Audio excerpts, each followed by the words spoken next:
잠깐 쉬도록 편히 쉬도록 여기 주님의 숲에.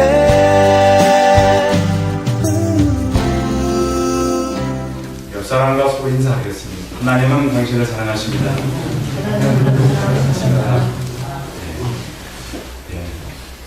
11월 보내고 12월 우리가 첫째 주일을 맞게 됐는데, 12월 한 달은 한 해를 우리가 정리하고 내년을 또 준비하는 그런 시간입니다. 요즘에 이제 나라가 어수선하다 보니까 가끔씩 이제 저에게 로마서 13장 1절 설교한 것을 보내주는 분들이 계세요.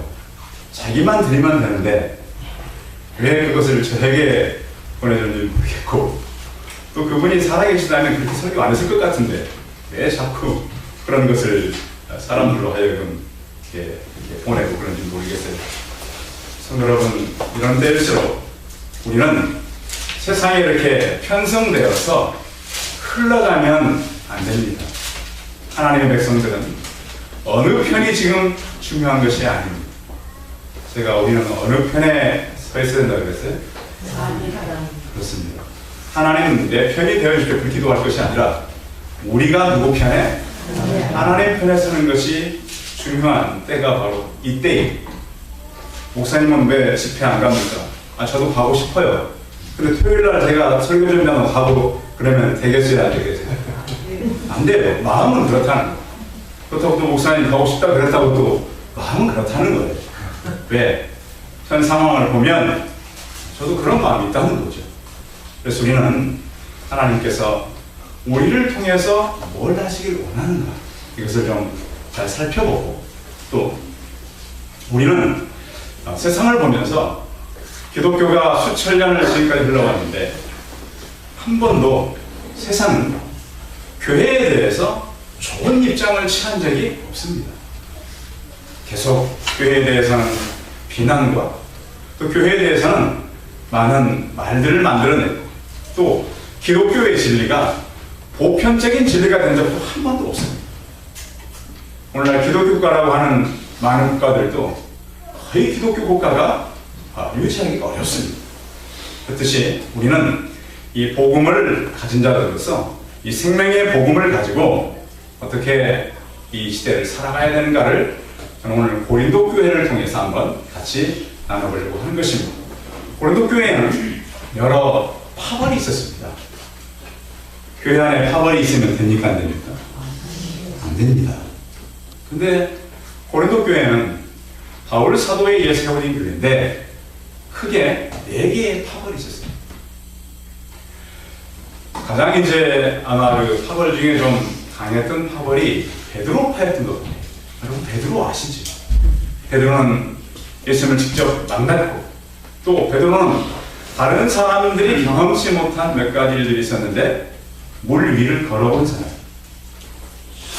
그리고 또 그는 감옥에 갇혔다가 천사에 의해서 문도 열지 않았는데 그냥 나온 사람.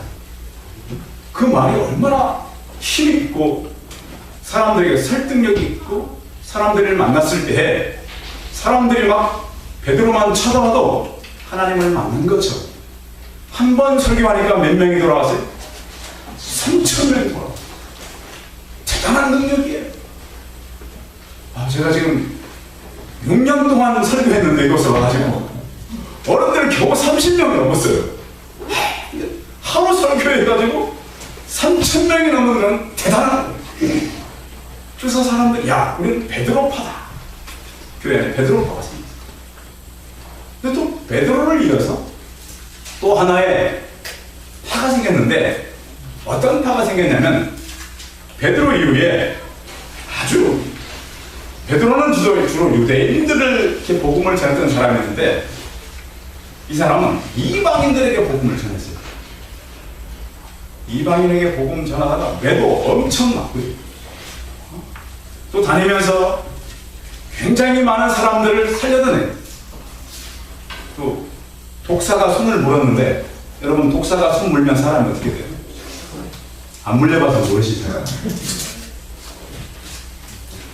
독사가 손을 물면 이 혈액이 응고돼서 대개는 요즘 같으면 이제 좀 빠른 처방이 있지만 그 당시에는 다 독사에 물리면 죽었습니다.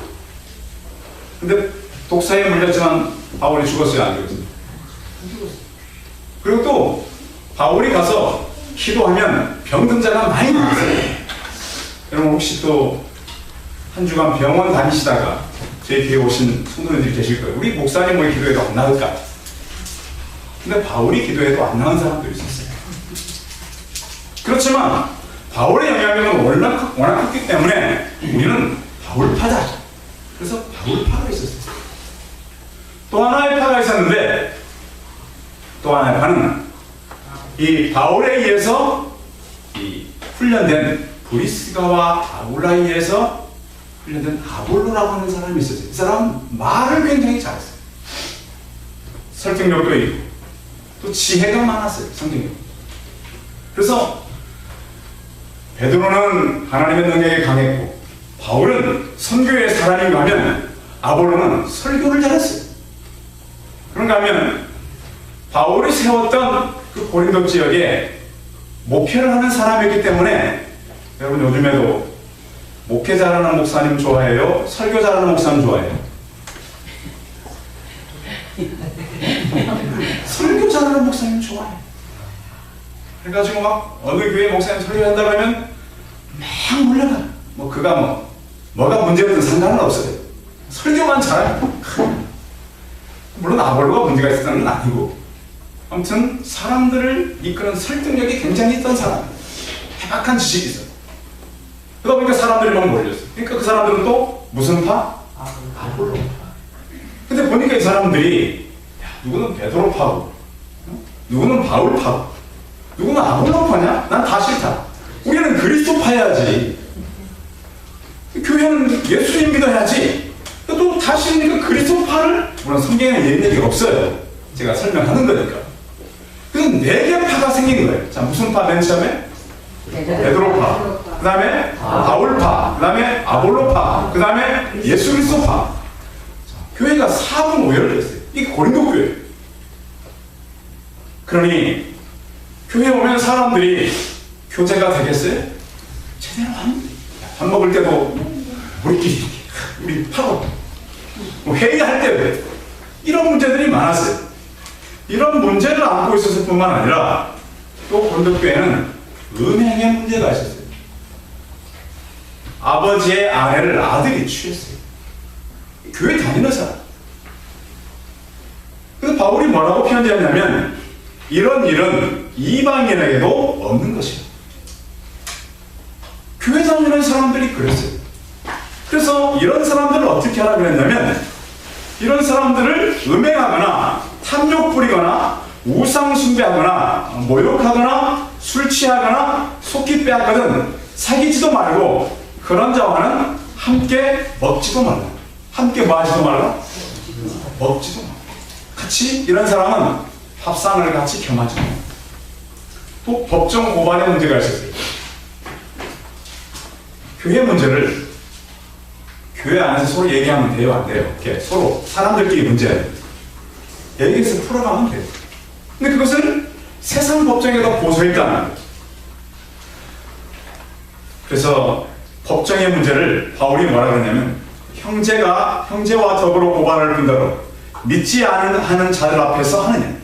너희가 피차 고발함으로 너희 가운데 이미 뚜렷한 허물이 있나니 차라리 불의를 당하는 것이 낫지 아니하며 차라리 속는 것이 낫지 아니하며 너희는 불의를 행하고 속이는구나. 그는 너의 형제로. 음행의 문제, 법정의 문제, 또 우상숭배의 문제가 있었어요. 고린도에 나오는 대부분의 음식은 다 제사를 지내고 나서 시장에 나와서 파는 거예요.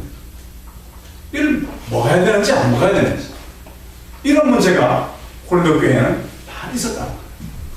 저희 어릴 때도 제사 음식, 저희 모르고 이제 제 제사님 전사님 때 갖다 드렸더니 그냥 가져오셨더라고요. 왜? 약한 저 때문에 가져온 거예요. 저 때문에. 지금 보면 드셔도 됐던 거예요. 근데 아직 신앙이 자라지 않은 저 때문에 안 되시는 것 갖다 줍니다. 거기서 자란 제가 제사함주천 먹었을까요? 안 먹었을까요? 안 먹었어요. 지금은 이제 그것을 넘었습니다만 그때는 그랬다는 거예요. 그러니까 이런 고린도 교회는 개인적인 음행의 문제, 법정의 문제, 파벌의 문제, 우상 재물의 문제, 이런 문제를 많이 보셨어요. 성경의 상황은 이렇다면, 그러면 오늘날 우리가 살아가는 이 땅은 문제가 없나요? 대한민국은 참 많은 문제가 있어요. 한쪽은 북한이죠. 70년 동안 저렇게 했는데 세계에서 가장 위험한 나라예요. 그렇죠. 근데 대한민국 사람들 대단해요. 어제 모인 숫자 보니까, 야, 대한민국 사람들 아무튼 모이면 뭔가 막 크게 막 움직임이 있어요. 큰 바람을 일으키는 사람. 이런 문제만 있는 것이 아니고 우리는 동서의 문제도 있잖아요. 정치하는 사람들에 의해서 강원도하고 경상도 쪽, 충청도하고 이쪽도 이 전라도 쪽. 그게 얼마나 우리 표밭 때문에 사람들이 나눠지고 정치적인 논리에 의해서 힘들어졌어요. 사람들끼리 만나보면 전혀 그런 게 없어요. 근데 정치적인 논리 때문에 그런 논리를 만나고, 또 최근에는 동성애 문제. 최근에 그래도 우리나라 괜찮다고 하는 대학에 지금 학생회장들이고 자기는 동성애 찬성하다 이렇게 좀 하잖아요. 근데 지금 우리나라가 심각한 게 국회에도 지금 인권이 여러 건 올라가 있어요. 그런가 하면 우리는 지금도 우상의 문제, 또 우리가 교회 안에도 보면 치유와 힐링의 문제. 그럼 힐링이라는 용어 교회가 많이 씁니다. 물론 좋죠. 우리가 예수 믿는 사람도 자연에 나가서 좀 쉬기도 하고. 근데 문제는 복음이 빠지고 힐링이 들어온 게 문제라는 거죠. 그래서 우리도 좀 쉬어야지. 그러니까 일주일 동안 우리 일했는데 주일날 쉬어야지. 주일날 봉사하는 걸 힘들어요. 그래서 이맘때만 되면 내년에 일할 사람을 세우는데 참 힘든 것이 또 교회예요.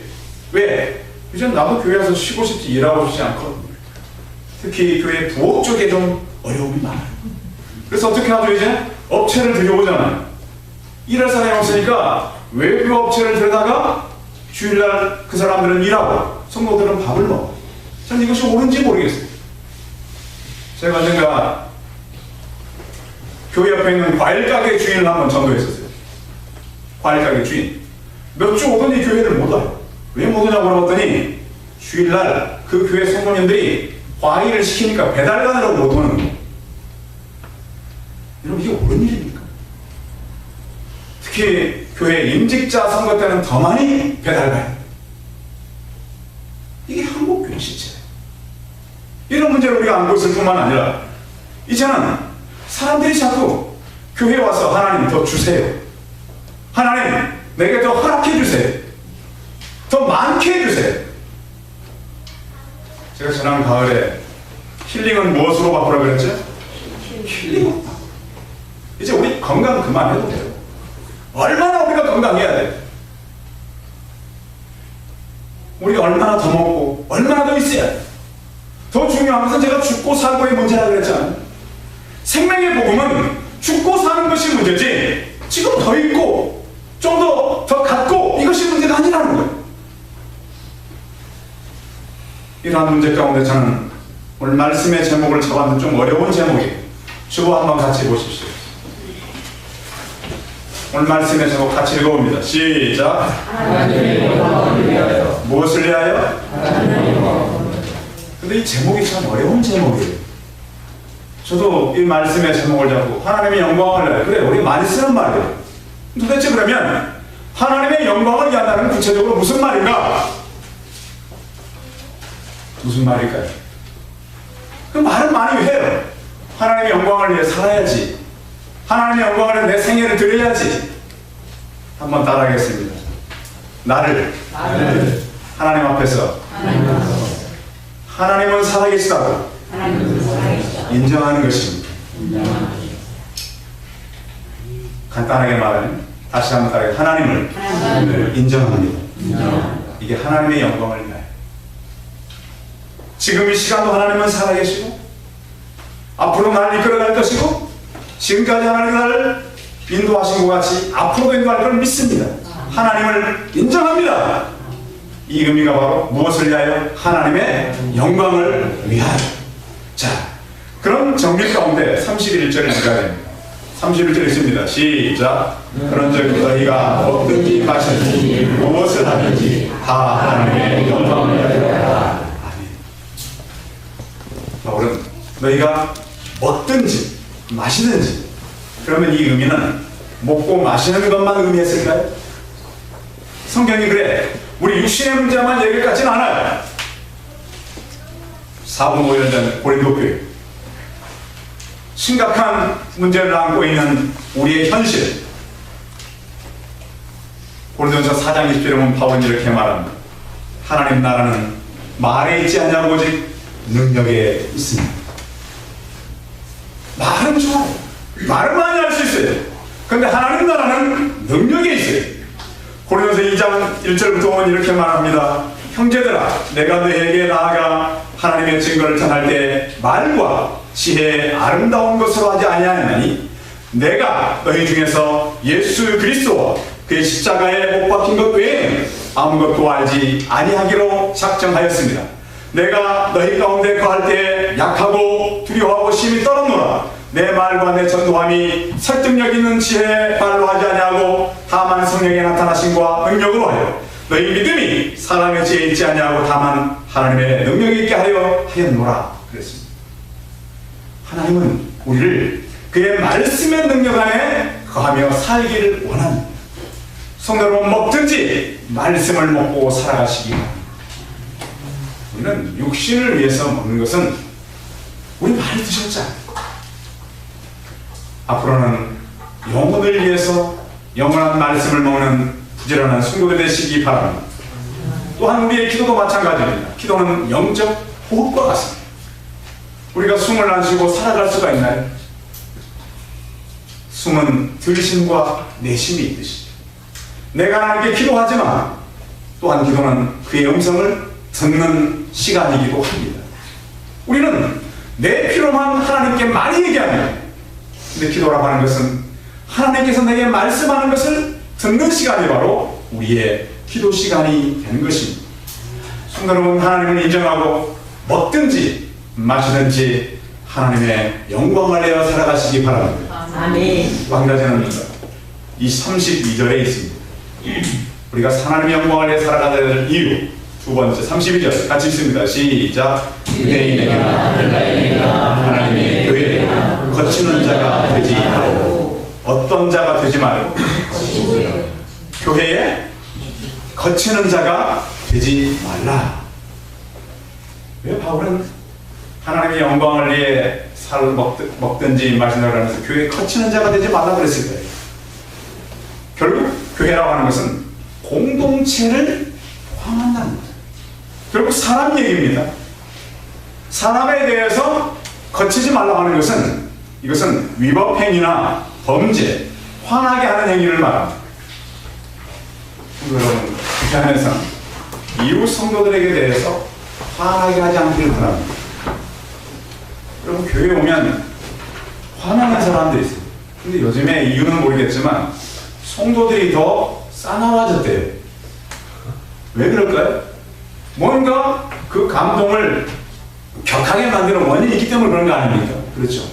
물론 우리 스스로도 훈련이 필요한 것이지만, 그럼 우리가 거치는 자가 되지 않는다고 하는 것은 사람들에 대해서 화나게 만드는 그런 사람들이 되지 말라는 거예요. 혹시 저로 인해서 화가 나는 성도님들이 계시면 용서하시기 바랍니다. 제가 본심이 아닐 때도 있습니다. 그런데 오늘 바울은 교회 안에서 거치는 자가 되지 마. 다른 사람 화나게 하지 말고, 다른 사람 힘들게 하지 말고. 또 우리는 살아가면서요, 하나님께서 원하는 그런 삶이 무엇인가를 고민해야 돼요. 일본 속담에는 이런 말이 있다 그러죠. 갈까 말까 생각하면 가지 마라. 먹을까 말까 고민하면 먹지 마라. 할까 말까 고민하면 하지 마라. 죽을까 말까 고민하면 죽으라. 단호하라. 우리는 살아가면서요, 내가 무엇을 해야 되는지를 모를 때가 참 많아. 4장 6절에 보시면 그러나 더욱 그 은혜를 주시나니 그러므로 일렀을 때 하나님이 교만한 자를 물리치시고 겸손한 자에게는 은혜를 주신다 했습니다. 나의 주변 사람들에게 갈등을 유발시키는 자가 되지 말라고 하는 것이 바로 거치는 자가 되지 말라고 하는 것입니다. 여러분, 우리가 하나님 앞에서요, 엎드리면 디딤돌이 됩니다. 그런데 일어서면 걸림돌이 됩니다.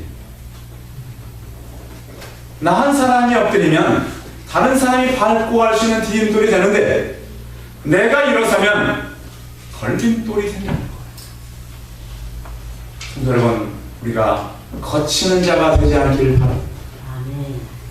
나로 인해서 누군가가 넘어지지 않기를 바랍니다. 오히려 내가 엎드려서 내가 디딤돌이 되어서 또 다른 사람이 걸어 넘어갈 수 있는 그런 하나님의 든든한 하나님의 교회의 그런 공동체로서 가지기 바랍니다. 또 한 가지 바울이 부탁한 것이 있습니다. 하나님의 영광 아래 살아가는 사람은 30절입니다. 33절, 33절 같이 읽어봅니다. 시작. 나와 같이 모든 일에 봉사하는 기쁘시게 하고 자신의 유익을 구하지 아니하고 많은 사람의 유익을 구하여 그들로 구원을 받게 하라. 아멘. 바울은 그런 말을 합니다. 23절 24절을 보면 모든 것이 가나 모든 것이 덕을 세우는 것이 아니니 누구든지 자기의 유익을 구치 말고 남의 유익을 구하라 그랬습니다. 교회는 남의 유익을 구하며 살아가는 공동체가 바로 교회입니다.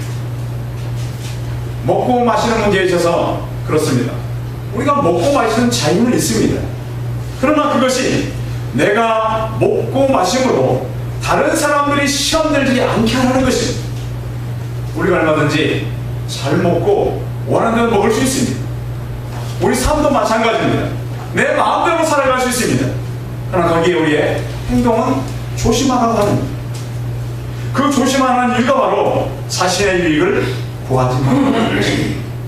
사람들은 굉장히 이기적입니다. 여러분, 가정에서 왜 갈등들이 심해질까요? 내 이기적인 것 때문에 그렇습니다. 나는 이렇게 하고 싶은데 상대방은 저렇게 하자. 혹시 주일날 교회 오시면서 사단에 의해서 싸우시는 분들 계십니다. 어른들은 좀 덜한데 젊은 부부들은 교회 오려고 그러면 싸우고 오는 날이 참 많더라고요. 한 달에 한 4번 오면 2번은 싸우고. 제가 그랬어요. 서로 너무 이기적으로 그러지만 좀 양보해요. 근데 참 안 돼요. 하나님께서는 우리가 사람들에게 나로 인해서 다른 사람을 기쁘게 해요. 나 때문에 다른 사람을 기뻐할 수 있도록 양보하는 것입니다. 그런가 하면 또 한 가지 바울이 말하는 것은 다른 사람을 유익을 구하고, 우리가 다른 사람의 유익을 구하기 위해서는 내 유익이 있어야 돼요, 없어야 돼요? 다른 사람의 유익을 위해서 우리가 양보하는 거예요. 믿음이라고 하는 것은 우리 자신이 점점 하나님과 가까워져서 다른 사람을 이해할 수 있는 그런 신앙으로 나가는 거예요. 그렇게 다른 사람의 유익을 구하게 하고, 또 마지막에 가서는 그들로 무엇을 받게 하라? 구원을 받게 하라. 구원하는 일이 하나님의 소관이었는 줄 알았더니 누구의 소관인 거예요? 나의 소관인 거예요. 아니, 구원은 여호와께로만 있다면서요. 바울은 왜 이런 표현을 할까요?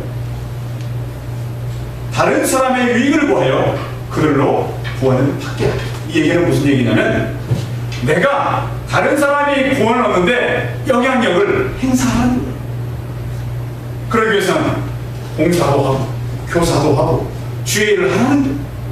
내가 내 일 때문에 내 유익을 구하지 말고 다른 사람의 유익을 구할 때에 사람들이 구원의 길로 온다라고 하는 거예요. 우리는 교회에 와서도 누구 주장을 자꾸 내세워요.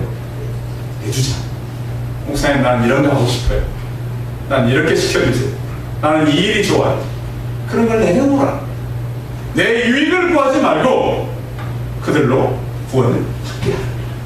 이것이 바로 하나님의 영광을 위한 일이라. 여러분, 우리는 지금 이제 많이 그 말씀을 갖고 있지만 우리 생각과 마음이 하나님의 영광을 위한 것이 아닐 때가 참 많아. 나를 위한 때가 많아. 고린도 교회가 그랬던 거예요. 교회는 사범을 냈죠. 여러 가지 음행의 문제, 법정의 문제, 먹는 문제가 참 많았어요. 왜 이런 문제가 생겼는가? 그것은 내 유익을 위해 살려고 하는 고린도 교회의 이기적인 마음 때문에 그랬던 거예요. 그래서 바울은 먹든지 마시든지 무엇을 하든지 하나님의 영광을 위해 하는 것입니다. 성도 여러분, 여러분의 모든 삶 속에 하나님을 인정하는 용기가 있기를 바랍니다. 저는 성도들이 좀 더 믿음의 사람으로 성장하기를 원합니다. 그 용기라고 하는 것은 무슨 전쟁에 나서 열심히 용감하게 싸우고 무슨 큰일을 해결하고 그것이 진정한 용기가 아니라 죽음 앞에서라도 하나님을 인정하는 용기를 말하는 것입니다. 성도 여러분, 지금 시대는 우리가 더 많이 기도하고 깨어있어야 될 때라고 생각하고 모든 일을 하나님을 인정하며 우리 모두가 하나님의 영광을 위하여 교회 안에서는 거치는 자가 되지만 다른 사람의 유익을 위해서 구원을 받게 하는 그런 성도로서 살아가는 시대적인 인물들이 다 되시기 바랍니다. 살아계신 하나님, 지금 이 시대는 우리가 어디로 가야 할지 잘 모를 때가 참 많은 그런 시대를 저희가 살아갑니다. 고린도 교회도 많은 문제가 있었듯이 이 나라와 지금 하는 조국 교회에는 많은 문제들이 있습니다. 하나님 아버지, 이때 저희가 귀를 열어서 하나님의 영광을 위해 살고자 하는 마음의 헌신들이 있게 하여 주시옵소서. 하나님을 인정하는 용기가 있게 하여 주시옵소서. 살든지 죽든지 하나님의 영광을 위해 살아가는 우리 모든 성도들이 되게 하여 주시옵소서. 세상에 편승해 가는 것이 아니라 거슬러 갈 수 있는 신앙의 용기를 가진 하나님의 사람들이 다 되게 하여 주시옵소서. 주 예수 그리스도의 이름으로 기도하여 싸움나이다.